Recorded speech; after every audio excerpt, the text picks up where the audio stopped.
Meu pai assinava um suplemento juvenil porque meu irmão mais velho era fanático por quadrinhos. E o Adolfo Eisler lançou um álbum do Flash Gordon no Planeta Mongo, grande assim, e meu irmão comprou pelo reembolso postal.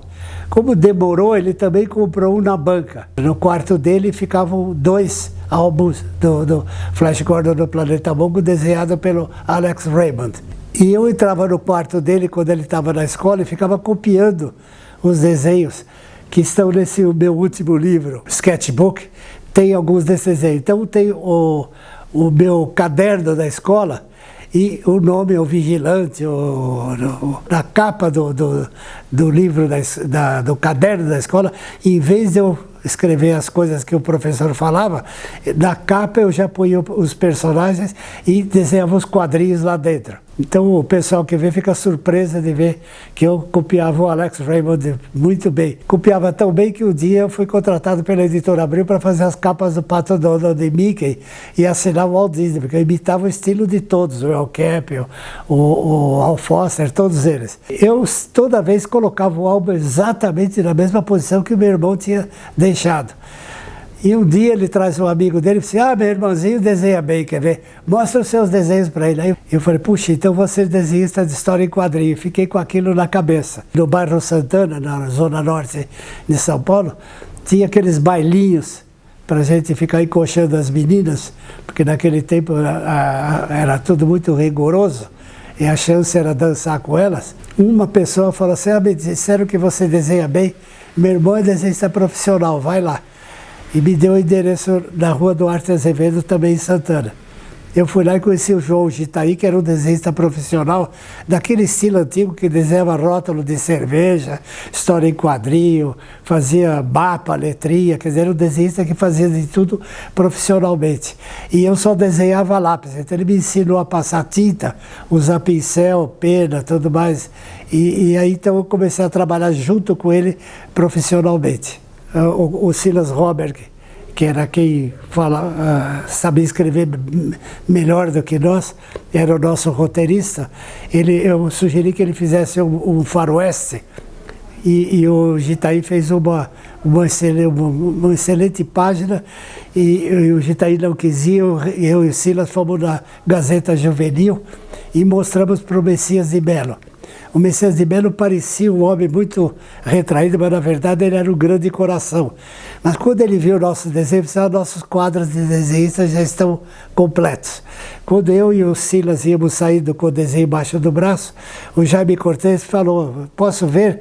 E olhou o desenho e falou: "Ah, legal. Todo sábado eu costumo juntar gente lá na minha casa, na Rua do Hipódromo, na Moca. Vocês não querem ir lá?" Então eu e o Silas fomos no sábado na casa do Cortez e ficamos com a turma. Na época não havia absolutamente mercado brasileiro para quadrinhos. O nosso trabalho era mais de ilustrar livros infantis ou trabalhar sob encomenda. O quadrinho, a gente queria fazer quadrinho, mas não tinha possibilidade. Os editores que editavam quadrinhos diziam o seguinte: o público não aceita personagem brasileiro, só personagem estrangeiro. Então não havia mercado. Quando houve a perseguição nos Estados Unidos aos quadrinhos, e que o quadrinho de crime e de terror foi perseguido naquele período do macartismo, da caça às feiticeiras, os quadrinhos de terror pararam de ser publicados nos Estados Unidos. E aqui era um grande sucesso. Então os editores começaram a contratar desenhistas brasileiros para continuar histórias de terror. Bom, esse período foi um período excepcional para o quadrinho brasileiro. Coincidiu que o Zala e o Colonese tinham vindo da Argentina também. Essas revistas de terror mereciam muitos livros, entendeu? Porque realmente é uma frase de oportunidade para os artistas brasileiros, né? E aí eram eles que faziam o roteiro, era a história dele. Aliás, os desenhistas brasileiros sempre foram muito bons, mas estão sendo aproveitados no mainstream americano só para fazer super-herói americano, né? Burne Hogarth tirava muito sarro do Jim Lee. Quer dizer, se ele inventa músculos que não existem, quer dizer, como o Burnogart sabia anatomia, ele é professor de anatomia, tem livros publicados sobre anatomia, você vê o Tarzan dele, é uma perfeição e tudo, então ele ficava horrorizado de ver o Jim Lee e todos os outros de lá para cá que fazem músculos que não existem. A revista O Terror Negro, da editora La Selva, tinha umas capas muito fracas. Então eu, como era o mais jovem, mais atrevido, peguei o desenho do Cortez e levei. Era aqui na Vila Mariana, na Rua Pedro de Toledo, até hoje existe essa casa com esses tijolos vermelhos. E eu fui lá e tinha um corredor e lá no fundo tinha uma garagem. E eu fui procurar o Reinaldo de Oliveira, que era constava como editor da revista. Ele estava sentado na máquina de escrever, de costas de frente para a parede. E eu cheguei, eu queria falar com o Reinaldo de Oliveira, e o Reinaldo de Oliveira, então, para ser da nossa turma.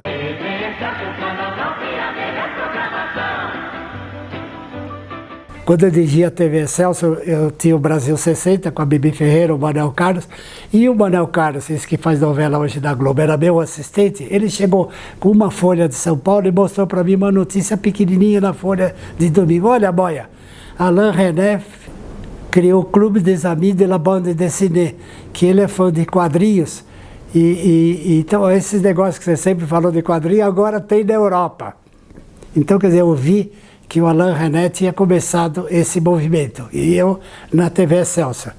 Depois, então, os professores da Universidade de Roma entraram em contato com os intelectuais franceses e aconteceu a benção cultural europeia para os quadrinhos. Então, quer dizer, 10 ou 12 anos depois de nós termos feito a exposição de 1951, a Europa conseguiu, graças aos intelectuais, Pablo Picasso, Fellini, Umberto Eco, todos os intelectuais europeus, falando, fazia quadrinho e nenhum deles virou criminoso. Todos viraram grandes cineastas, todos viraram grandes pintores e tal, e todos eles falaram, o Picasso dizia assim, Bicot foi meu Balzac, quer dizer, ele aprendeu a ler lendo Bicot, presidente do clube.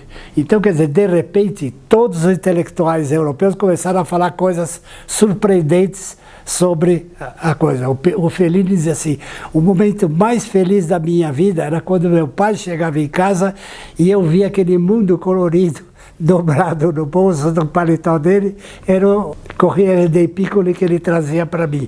Então, quer dizer, todos eles começaram a falar coisas maravilhosas. Aí, nos Estados Unidos, teve a repercussão, porque, de repente, todos os artistas americanos que estavam levando a história em quadrinho a sério, ficaram surpresos de ver que os maiores intelectuais europeus estavam elogiando os trabalhos deles.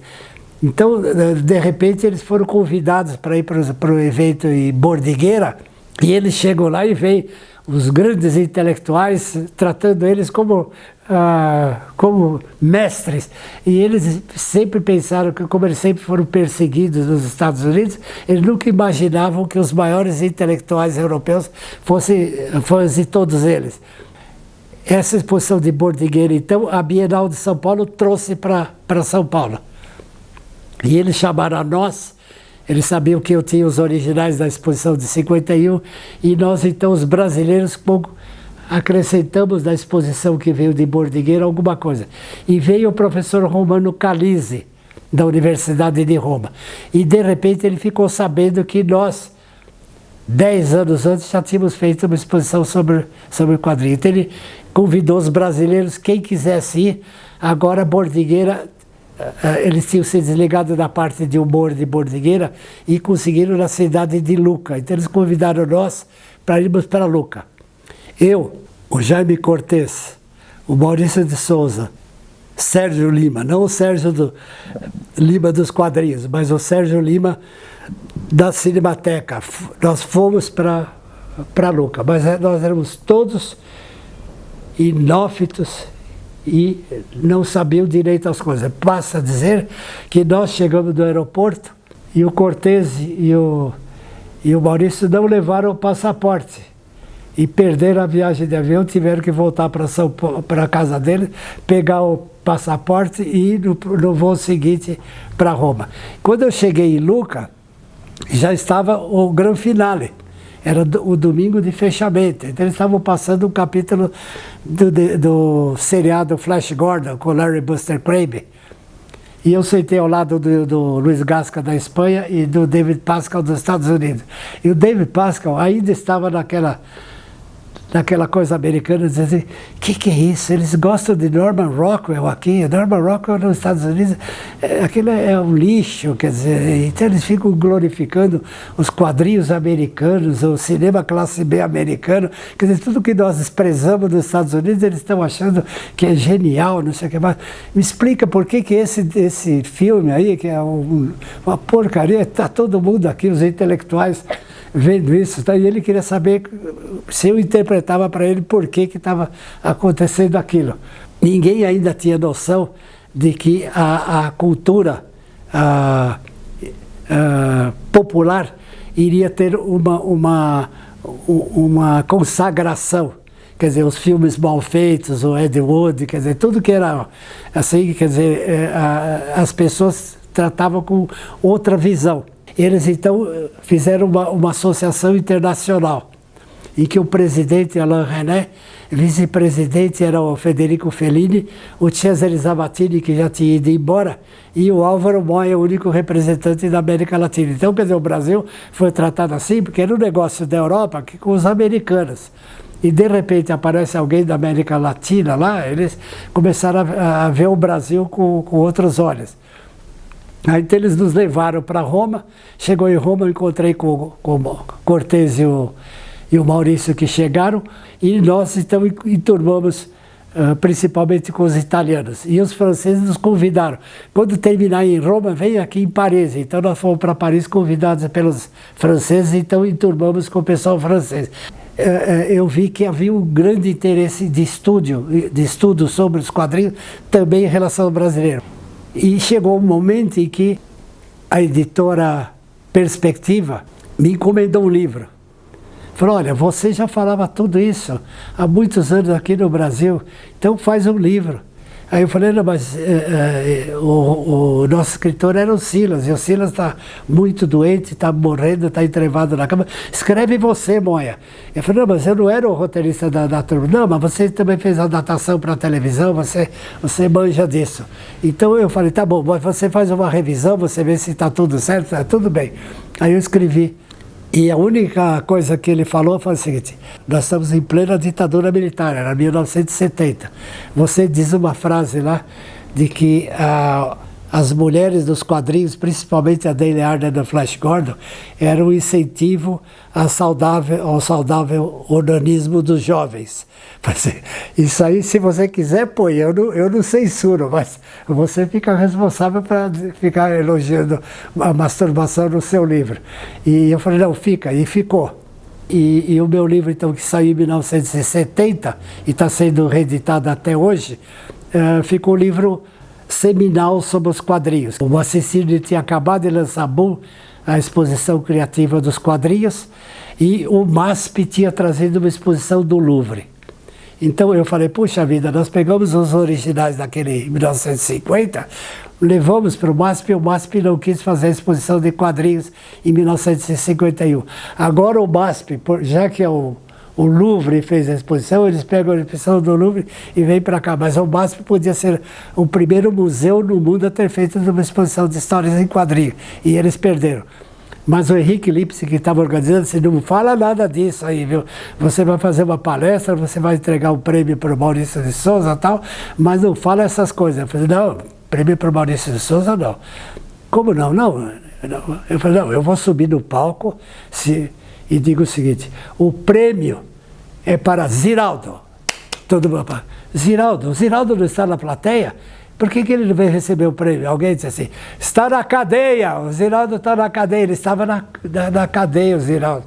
E o Henrique Lima disse, você fala isso, não faça isso no palco e tal, e ficava me censurando para não fazer esse tipo de colocação. Uma outra coisa importante foi que o Rogério Sganzella me chamou e falou assim, eu tenho verba para fazer um curta-metragem, vamos fazer um curta-metragem sobre quadrinhos. e eu tenho uma verba para fazer um tabletop na J Filmes. Então você traz o seu material aqui, a gente filma e depois você faz um texto. Então, quer dizer, eu produzi, era tudo material visual meu. Tivemos muita sorte naquele tempo, porque a ditadura militar obrigava a passar um curta-metragem brasileiro. E quando passou o Teorema do Pasolini, o nosso curta-metragem foi junto com o Teorema. Então, todo lugar que passava o Teorema, o complemento era o desenho que eu e o Sganzella tinham feito. Quando então ficou esse movimento todinho, mesmo aqueles caras que me criticavam, porque eu falava demais de história em quadrinho, mesmo quando eu estava na televisão, no cinema, em outros lugares e tal, mesmo as pessoas que me criticavam vinham dar tapinho nas minhas costas, assim, tá vendo, agora estão dando valor à coisa de vocês. E dava vontade de dar uma tapinha na cara deles de volta, né? Porque nós fomos perseguidos, nós éramos perseguidos. Naquele tempo que nós estávamos lutando pelos quadrinhos, os professores pegavam as revistinhas das crianças que estavam na sala, para dar essa criança, e levavam pro recreio e queimavam os gibis das crianças, que as crianças têm comprado. Quer dizer, isso é um desrespeito humano. As crianças provavelmente ficavam chorando vendo o gibizinho deles sendo queimado. Eu chamo isso de Fahrenheit 451 dos gibis. É bom de esclarecer que não eram os quadrinhos que tinham preconceito, eles tinham preconceito contra a linguagem dos quadrinhos. Então, quer dizer, no meu livro eu cito lá, a pessoa que diz o seguinte, que o quadrinho tem que ser banido. Quer dizer, não é que alguns deles dizem, não, mas se fizer quadrinho de Duque de Caxias e de Almirante Barroso, aí o quadrinho fica bom. O escotismo, esse tipo de coisa. E tinha um grupo que achava que o quadrinho, a linguagem dos quadrinhos era condenada e que não tinha salvação. Entendeu? Então, quer dizer, não é que eles tinham história de quadrinho ruim, quadrinho bom.